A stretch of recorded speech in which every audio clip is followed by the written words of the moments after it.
어느 친한 친구 2명이 사막으로 여행을 하고 있었습니다.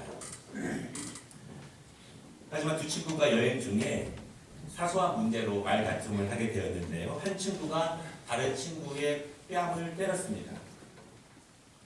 뺨을 맞은 친구가 아무 말도 하지 않고 모래 위에 글을 적었습니다. 오늘 나의 가장 사랑하는 친구가 나의 뺨을 때렸다.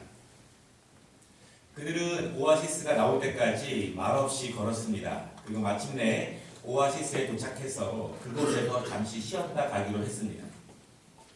그런데 뺨을 맞았던 그 친구가 오아시스 근처의 뮤에 빠져서 허우적거렸습니다. 그때 뺨을 때린 친구가 달려가서 그 친구를 구해주었습니다. 늪에서 빠져나온 친구가 이번에는 큰 바위에다가 글을 적었습니다. 오늘 나의 가장 친한 친구가 나의 생명을 구해주었다. 그 친구를 때렸고 또한 구해주기도 한 친구가 의아해서 물었습니다. 내가 너를 때렸을 때에는 모래에다 적고 내가 너를 구해준 후에는 돌에다가 적었니? 왜 그렇게 했지? 그때 그 친구가 대답했어요. 누군가가 우리를 괴롭혔을 때에는 모래에 그 사실을 적어야 해. 그래야 용서의 바람이 불어와서 지워버릴 수 있을 테니까. 그러나 누군가가 나에게 좋은 일을, 선한 일을 했을 때에는 그 사실을 돌에 적어야 해. 그래야 바람이 불어와도 지워지지 않고 꼭 기억할 수 있으니까. 서운한 것과 원망 섞인 것과 원수는 오래 기억되는 시대가 되어버렸습니다. 그러나 은혜는 금방 잊어버리는 그러한 시대입니다. 세상의 법칙이 그렇고 세상 사람들이 그렇습니다. 여러분, 그럼에도 불구하고 우리 그리스도인들은요, 은혜를 아는 그리스도인들이 되시기를 주님의 이름으로 축원합니다. 왜냐하면 은혜는 하나님의 귀한 성품입니다. 우리가 하나님을 닮아가고 예수 그리스도의 제자로 살아갈 때 우리 안에 더욱더 풍성해지는 것이 은혜를 알아간다라고 하는 것입니다.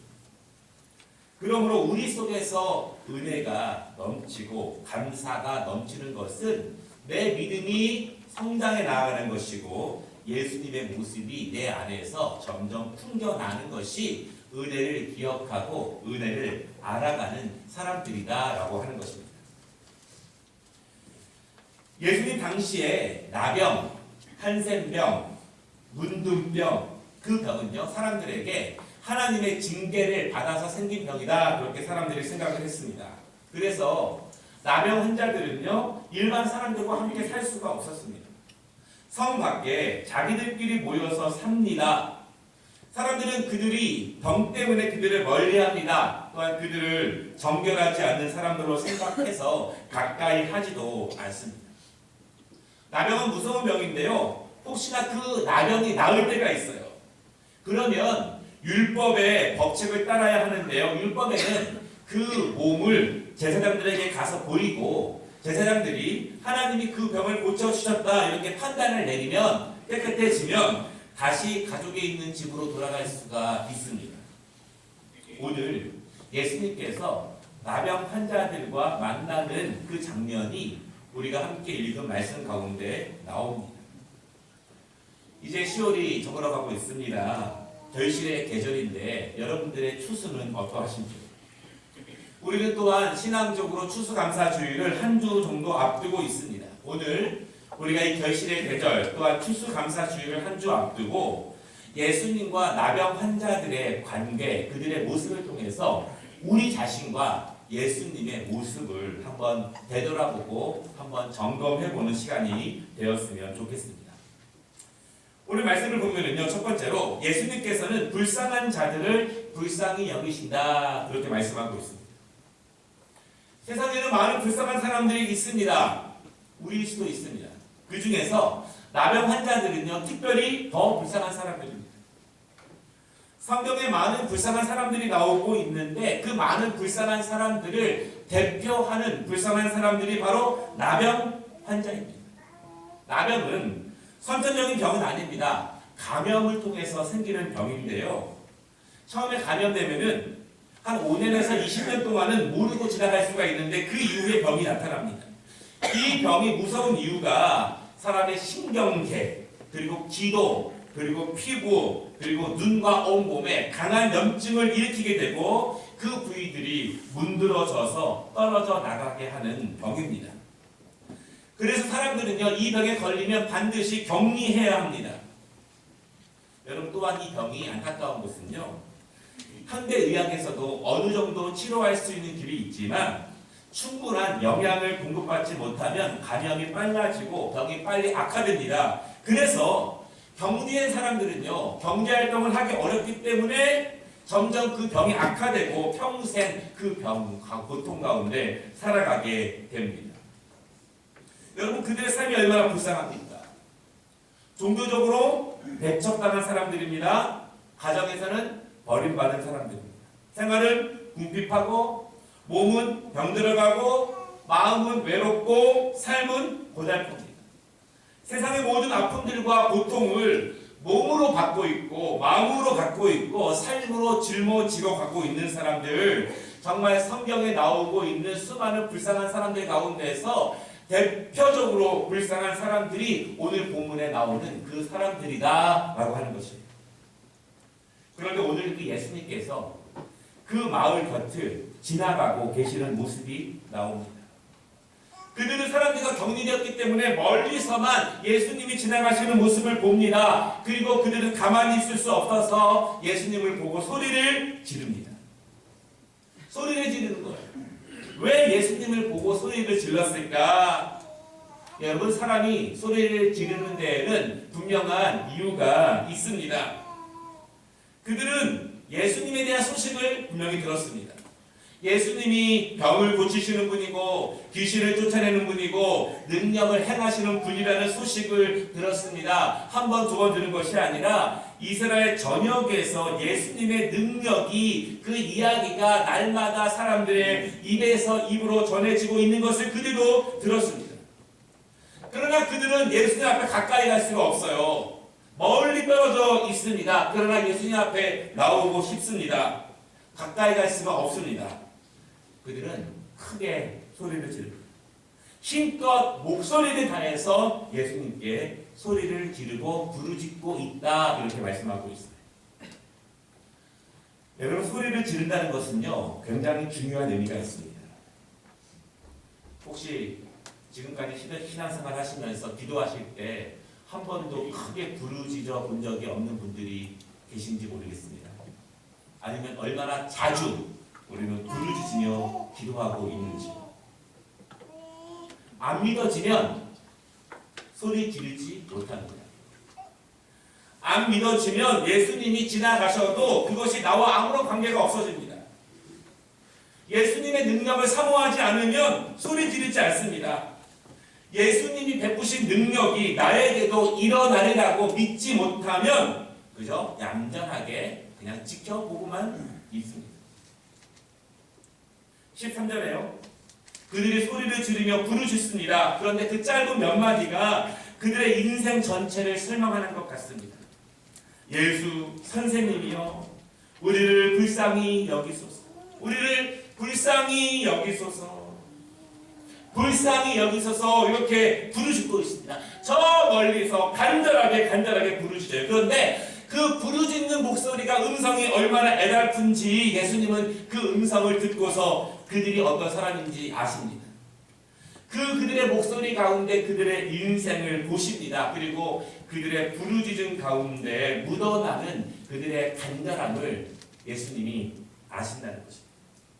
여러분, 여러분의 기도 가운데, 간절함 가운데, 부르짖음 가운데 묻어나는 그 음성을 예수님이 아신다는 것을 믿으시기 바랍니다. 예수님은요, 불쌍한 사람들이 불쌍히 여겨달라고 사모하고 기도하고 부르짖을 때 그것을 외면하시지 않는다는 것입니다. 그리고 오늘 그들에게 치유를 선포하십니다. 너희의 몸을 제사장들에게 보이라, 이렇게 말씀하시는 거예요. 예수님의 은혜를 구하는 그들에게 예수님은 치유를 선포하셨다라고 하는 것입니다. 그리고 그 말씀을 들은 그들이 예수님의 말씀을 듣고 제사장들에게 갑니다. 자신의 몸을 보여서 완치를 확증받기 위해서 가는 도중에 그들의 몸이 치유함을 받았다 이렇게 말씀하고 있습니다. 여러분 중요한 점은요, 예수님은 우리를 불쌍히 여기신다는 사실을 여러분 믿으시기를 바랍니다. 불쌍히 여기셨기 때문에 예수님이 이 땅 가운데 오신 것입니다. 불쌍히 여기셨기 때문에 병자를 고쳐주시고 귀신을 쫓아내시고 천국 복음으로 우리를 인도하시는 것입니다. 불쌍히 여기시는 마음이 없으시면 이 땅 가운데 오시지도 않았습니다. 중요한 것은요, 불쌍한 것을 알고 불쌍히 여겨달라고 예수님께 아뢰이면, 불쌍히 여겨달라고 부르짖으면 예수님께서 불쌍히 여겨주실 것을 믿으시기를 바랍니다. 그 은혜가 필요합니다. 나는 당당합니다. 나는 별로 필요 없습니다. 나는 점잖습니다. 예수님은 불쌍히 여겨달라고 사모하고 기도하는 분들에게 은혜를 주신다는 사실을 여러분 믿으시기를 바랍니다. 오늘 나병 환자들은요, 멀리서 소리쳤습니다. 그들이 어떤 믿음으로 소리쳤는지는 정확하지 않습니다. 그러나 불쌍히 여겨달라고, 단지 불쌍히 여겨달라고 외치는 그들에게 예수님이 은혜를 주셨다는 사실을 여러분 꼭 기억하시기를 바랍니다. 두 번째 말씀은요, 은혜를 모두가 아는 것은 아니다 입니다. 예수님께서 10명, 나병 환자 10명의 믿음을 보시고서 그들을 고쳐주신 것은 아닙니다. 그들이 고침받을 만한, 은혜 받을 만한, 치유받을 만한 능력이 있고 성과가 있고 노력이 있고 그런 일을 했기 때문에 예수님이 고쳐주신 것은 아니에요. 그 10명의 믿음을 알 수 있는 어떤 증거는 없습니다. 다만 그들이 불쌍히 여겨달라고 부르짖은 그 모습만 믿습니다. 소문으로만 듣던 능력이 자신들에게도 임하기를 원하며 부르짖는 그들.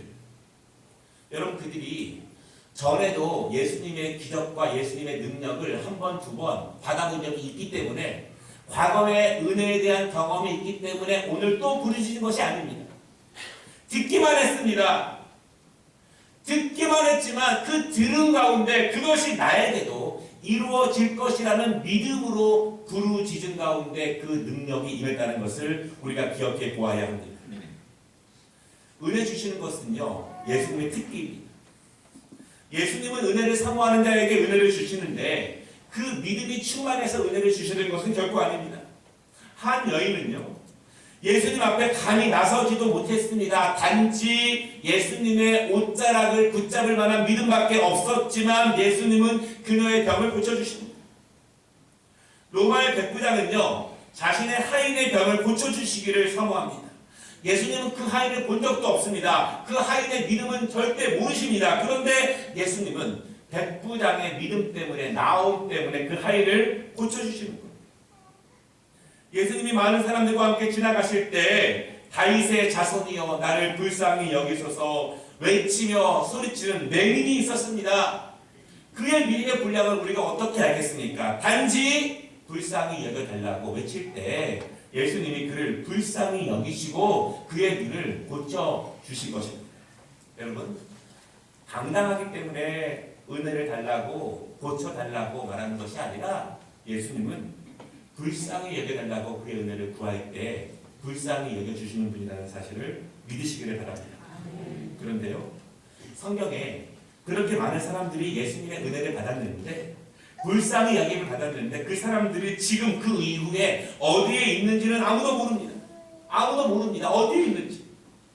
예수님의 은혜가 필요할 때에는, 자신의 문제가 너무 심각할 때에는, 예수님의 능력이 나에게로 임하기를 사모할 때에는 강력히 부르짖고 예수님을 찾아와서 은혜를 구했지만 정작 은혜가 임한 후에는 그 사람들이 어디서 무엇을 하고 있는지 모르는 경우가 태반입니다. 오늘 본문을 보십시오. 15절을 보면은요, 10명의 나병 환자가 부르짖었습니다. 그리고 10명의 제사장에게 몸을 보이러 가다가 병이 나은 것을 알게 됩니다. 그런데 예수님께 다시 돌아와서 은혜 감사하고 보답하는 사람은 한 명뿐입니다.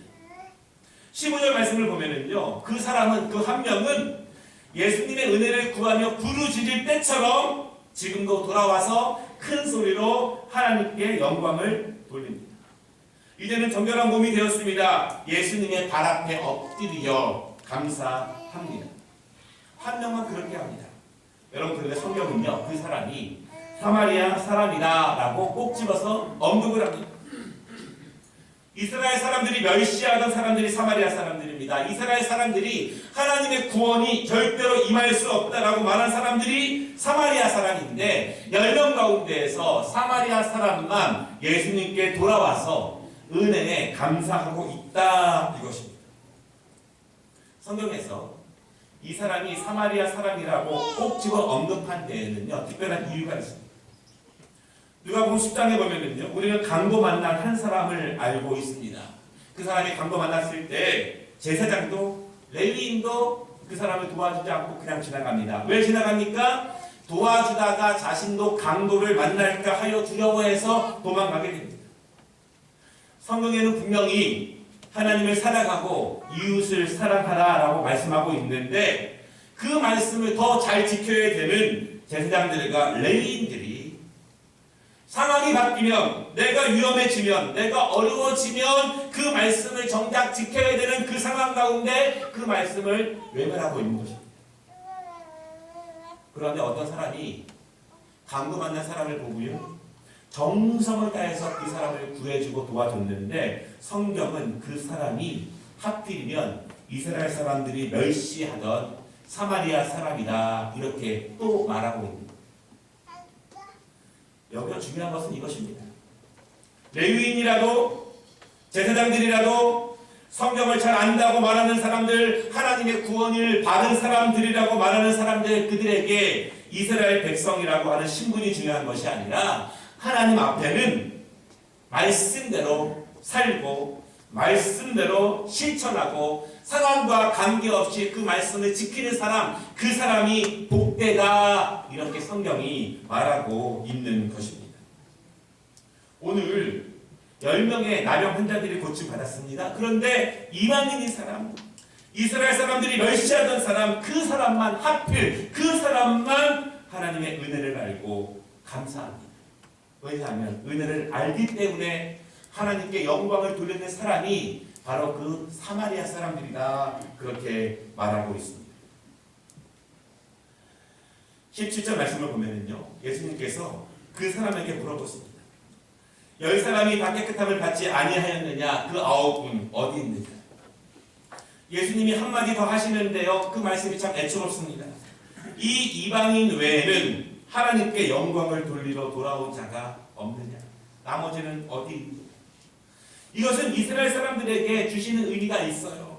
너희들은 하나님의 백성이라고 말을 하고, 너희들은 하나님의 구원을 받은 사람이라고 말을 하고, 너희들은 하나님의 은혜 가운데 살아가는 사람들이라고 말을 하고, 저 사마리아 사람들이 경멸하고 있는데 정작 돌아와서 은혜를 알고 은혜에 감사하는 사람들은 너희가 아니라 이방입니다.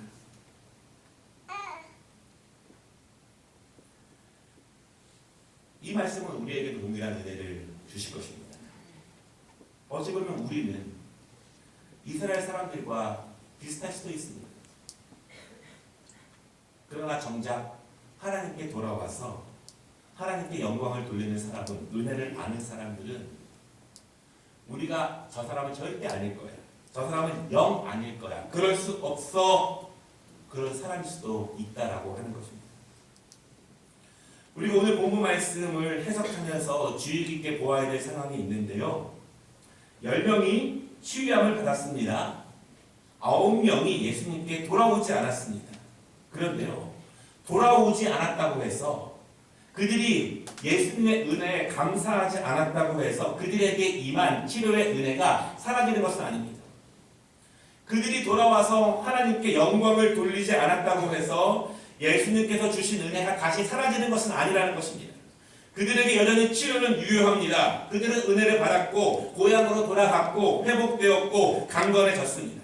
여러분, 그런데 은혜를 받았지만 그것이 능력을 의미하는 것은 아닙니다. 그들이 은혜를 받았지만 그것이 하나님의 축복을 의미하지는 않습니다. 그들이 구원은 받았지만 늘 성령님과 동행하는 충만한 삶을 살고 있다. 이것을 의미하는 것은 아니라는 것입니다. 구원은 믿음으로 주어집니다. 죄를 자복하고 예수님을 나의 주인으로 영접하면 구원이 주어집니다. 구원은 인간의 어떤 노력이라든가 수고의 대가가 아니라 구원은 하나님께서 거저주시는 선물입니다. 예수님은 구원을 주실 때 어떤 대가를 요구하지 않으시고 그 사람의 성과를 보시고 구원을 주시는 것이 아니에요. 누구라도 불쌍히 여기시는 마음을 가지고 예수님은 구원을 선포해 주십니다. 그러나 우리가 기억해야 될 것은 구원은 누구에게나 주어질 수 있지만 은혜는 누구나 받을 수 있지만 능력은 아무나 받는 것이 아니다라고 하는 것입니다. 구원은 대가 없이 주어지지만 하나님의 능력은, 하나님의 축복은 하나님이 높이시고 넓히시고 크게 사용하시는 것은 거저 주어지는 것이 아니다라고 하는 것입니다. 19절 말씀을 보십시오. 예수님이 그 한 사람, 돌아온 한 사람에게 선포하셨는데요. 그에게 이르시되 일어나 가라. 내 믿음이 너를 구원하였느니라. 이렇게 말씀하셨습니다. 그는 이미 치유받았습니다. 그러나 예수님은 그의 믿음에 축복을 하십니다. 일어나 가라고 말씀하십니다. 이것은 내가 너와 함께 할 것이다. 너의 믿음을 내가 축복한다. 너의 믿음을 통해서 하나님의 능력이 너와 충만함으로 함께 할 것이다. 이렇게 예수님께서 그 한 사람의 믿음을 축복하시고 선포하십니다. 치료는 10명이 받았지만 능력은 1명이 받습니다. 은혜는 10명이 받았지만 믿음의 선포는 1명이 받는다라고 하는 것입니다. 여러분, 그러면 왜 9명은 그냥 돌아갔을까요? 왜 구원을 선물로 받은 사람들은 많이 있지만 왜 그들은 거기서 그냥 머물러 있었을까요? 몇 가지 추측되는 이유가 있는데요. 첫째로는 예수님의 은혜를 가볍게 여길 수 있어요. 그때는 간절했는데, 그때는 사모했는데, 그때는 충만했는데 은혜를 받고 나니 문제가 해결되니 그 은혜의 문제가 날마다 가벼워집니다. 은혜를 돌에 새겨야 하는데 은혜를 모래 위에 새기고 은혜를 물에 새기니 금방 잊혀져 버리고 만다라고 하는 것입니다. 여러분, 은혜를 받았다고 해서, 구원을 받았다고 해서 믿음이 있는 것은 아닙니다. 믿음은 생명으로, 믿음은 열매로, 믿음은 감사의 축복으로 나타납니다. 구원은 받지만 열매는 믿음을 통해서 나타납니다. 하나님이 그에게 선포합니다. 그의 믿음이 너를 구원하였다. 이렇게 선포하십니다. 그는 예수님의 은혜를 가볍게 여기지 않고 귀중히 여겼습니다. 그리고 돌아와서 감사했습니다. 감사하고 하나님께 영광을 돌립니다. 이 치유가, 이 능력이 하나님으로부터 왔다는 것을 믿습니다. 하나님의 은혜로부터 왔다는 것을 믿는 것이 믿음입니다.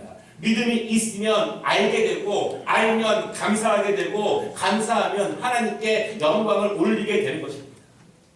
여러분, 믿으시기 바랍니다. 은혜는 누구에게나 거저 주어질 수 있지만 믿음이 없으면 은혜를 가볍게 여깁니다. 여러분, 많은 사람들이 은혜를 받지 않습니까? 하나님의 은혜를 받고, 교회로부터 은혜를 받고, 사람들로부터 은혜를 받습니다. 은혜를 가볍게 여기는 것은 하나님에 대한 믿음이 연약하기 때문에 그렇습니다. 두 번째, 왜 9명은 그냥 돌아갑니까?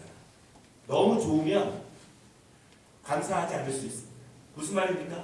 나병으로 아주 오랫동안 가족과 함께 떨어졌습니다. 외롭고 멸시를 당했고 배고팠고 고난을 당했습니다. 그 병이 고쳐진 거예요. 얼마나 좋습니까? 기쁜 마음으로 뛰면서 집으로 돌아갑니다. 너무 기쁘고 자유의 몸으로 집으로 돌아갑니다.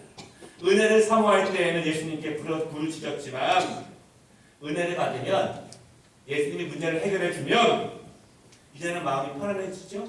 몸도 편안해집니다. 걱정도 사라지게 됩니다. 잠도 잘 자게 됩니다. 심신이 녹아져 내리게 됩니다. 너무 감사하면 은혜를 잊어버리게 됩니다. 너무 좋으면 은혜를 잊어버리게 됩니다. 많은 성도들이요, 문제를 가지고 하나님 앞에 나옵니다.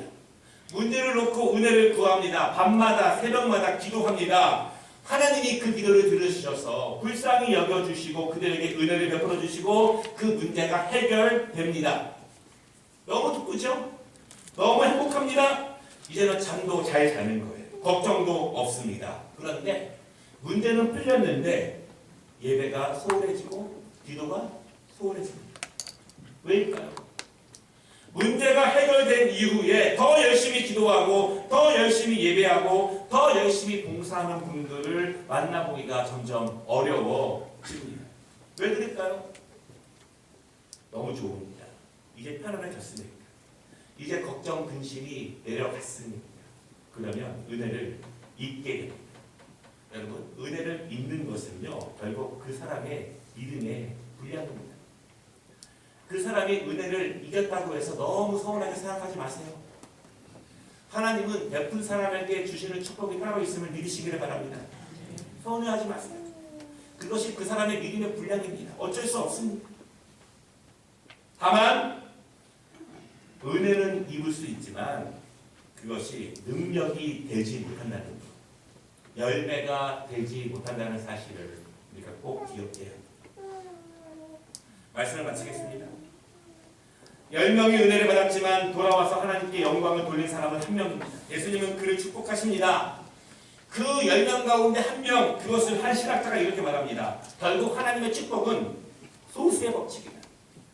하나님의 축복은 10분의 1의 축복이다. 이렇게 말씀하십니다. 예수님의 은혜를 받은 사람은 많지만 예수님을 진정으로 따르는 사람은 소수입니다. 수많은 사람들이 하나님의 능력을 받기를 사모하지만 정말 하나님이 쓰시는 사람은 소수입니다. 수많은 사람들이 예수님을 사랑한다고 고백하지만 그분이 십자가에 돌아가실 때 그 곁에 지킨 사람은 소수입니다. 하나님이 모든 것을 주시지만 10분의 1을 감사함으로 하나님께 영광을 돌리며 드리는 사람도 아주 소수입니다.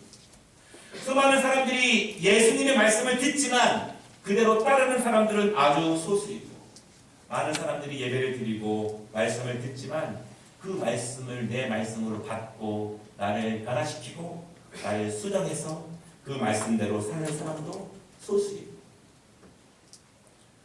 우리는 결실의 계절 그리고 다음 주일에 추수감사주일을 준비하고 있습니다. 우리는 모두 어떤 면에서 나병 환자들처럼 10명처럼 구원의 은혜를 받을 사람들입니다. 그러나 중요한 것은 우리는 9명이 될 것인가 아니면 소수인 1명이 될 것인가. 은혜는 모두에게 주어지지만 능력은 한 명에게 주어졌습니다. 축복은 돌아와서 감사하는 은혜를 아는 사람에게 주어졌습니다. 사랑하는 여러분, 은혜에만 만족하지 말고 능력받고 축복받는 추수감사절이 되기를 주님의 이름으로 축복합니다. 아멘. 정말 진정한 감사, 마음의 감사, 감사하는 스타일도 변해야 돼요. 여러분, 정해놓은 대로 감사하지 마시기를 바랍니다. 9명처럼 하지 말고 감사의 수준을 높이고 감사의 범위를 넓히시기를 바랍니다. 지금까지 우리가 감사하던 스타일, 그 수준을 높이며 9명 같은 믿음이 아니라 그 한 명처럼 하나님께 영광을 올려드리고 하나님의 능력과 축복 가운데 임한 그 은혜, 그 한 사람의 은혜가 우리에게도 임하는 추수감사주일이 되시기를 주님의 이름으로 축원합니다. 아멘. 기도하겠습니다.